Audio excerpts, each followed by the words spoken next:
आज मैं आपके लिए वट सावित्री व्रत की कथा लेकर आई हूँ। ज्येष्ठ मास की अमावस्या को भारत की सुहागिन महिलाओं द्वारा वट सावित्री व्रत का पर्व मनाया जाता है। कहा जाता है कि वट वृक्ष की जड़ों में ब्रह्मा, तने में भगवान विष्णु व डालियों व पत्तियों में भगवान शिव का निवास स्थान होता है। इस व्रत में महिलाएं वट वृक्ष की पूजा करती हैं। सती सावित्री की कथा सुनने व वाचन करने से सौभाग्यवती महिलाओं की अखंड सौभाग्य की कामना पूरी होती है। तो आओ सावित्री और सत्यवान की कथा शुरू करते हैं। भद्र देश के एक राजा थे जिनका नाम अश्वपति था। भद्र देश के राजा अश्वपति के कोई संतान ना थी।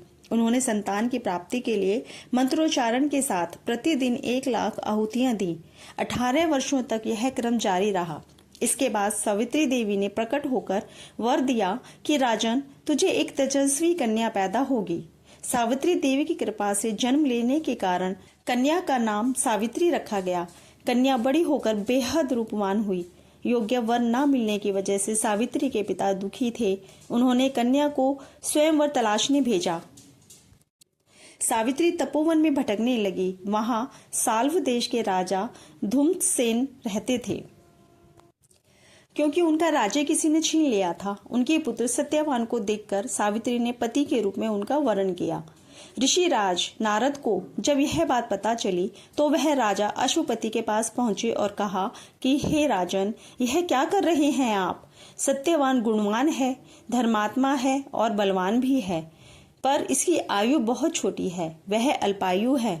1 वर्ष के बाद ही इसकी मृत्यु हो जाएगी। ऋषिराज नारद की बात सुनकर राजा अश्वपति घोर चिंता में डूब गए। सावित्री ने उनसे कारण पूछा तो राजा ने कहा, पुत्री, तुमने जिस राजकुमार को अपने वर के रूप में चुना है वह अल्पायु है। तुम्हें किसी और को अपना जीवन साथी बनाना चाहिए।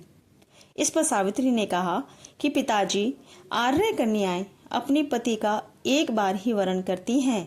राजा एक बार ही आज्ञा देता है और पंडित एक बार ही प्रतिज्ञा करते हैं और कन्यादान भी एक ही बार किया जाता है। सावित्री हट करने लगी और बोली, मैं सत्यवान से ही विवाह करूंगी। राजा अश्वपति ने सावित्री का विवाह सत्यवान से कर दिया। सावित्री अपने ससुराल पहुंचते ही सास ससुर की सेवा करने लगी। समय बीतता चला गया। नारद मुनि ने सावित्री को पहले ही सत्यवान की मृत्यु के दिन के बारे में बता दिया था। वह दिन जैसे जैसे करीब आने लगा, सावित्री अधीर होने लगी। उन्होंने 3 दिन पहले से ही उपवास शुरू कर दिया। नारद मुनि द्वारा कथित निश्चित तिथि पर पितरों का पूजन किया। हर दिन की तरह सत्यवान उस दिन भी लकड़ी काटने जंगल चले गए। साथ में सावित्री भी गईं। जंगल में पहुंचकर सत्यवान लकड़ी काटने के लिए एक पेड़ पर चढ़ गए। तभी उसके सिर में तेज दर्द होने लगा। दर्द से व्याकुल सत्यवान पेड़ से नीचे उतर आई। सावित्री अपना भविष्य समझ गई। सत्यवान के सिर को गोद में रखकर सावित्री सत्यवान का सिर सहलाने लगी। तभी वहां यमराज आते दिखे। यमराज अपने साथ सत्यवान को ले जाने लगे। सावित्री भी उनके पीछे पीछे चल पड़ी। यमराज ने सावित्री को समझाने की कोशिश की कि यही विधि का विधान है, लेकिन सावित्री नहीं मानी। सावित्री की निष्ठा और पतिपरायणता को देखकर यमराज ने सावित्री से कहा कि हे देवी, तुम धन्य हो, तुम मुझसे कोई भी वरदान मांगो। सावित्री ने कहा कि मेरे सास ससुर वनवासी और अंधे हैं, उन्हें आप दिव्य ज्योति प्रदान करें। यमराज ने कहा, ऐसा ही होगा, जाओ अब लौट जाओ। लेकिन सावित्री अपने पति सत्यवान के पीछे पीछे चलती रही। यमराज ने कहा, देवी तुम वापस जाओ। सावित्री ने कहा, भगवान, मुझे अपने पति देव के पीछे पीछे चलने में कोई परेशानी नहीं है। पति के पीछे चलना मेरा कर्तव्य है। यह सुनकर उन्होंने फिर से उसे एक और वर मांगने के लिए कहा। सावित्री बोली, हमारे ससुर का राज्य छिन गया है, उसे पुनः वापस दिला दें।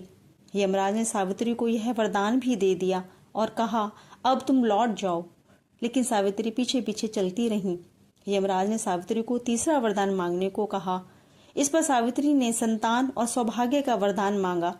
यमराज ने इसका वरदान भी सावित्री को दे दिया। सावित्री ने यमराज से कहा कि प्रभु, मैं एक पतिव्रता पत्नी हूँ और आपने मुझे पुत्रवती होने का आशीर्वाद दिया है। यह सुनकर यमराज को सत्यवान के प्राण छोड़ने पड़े।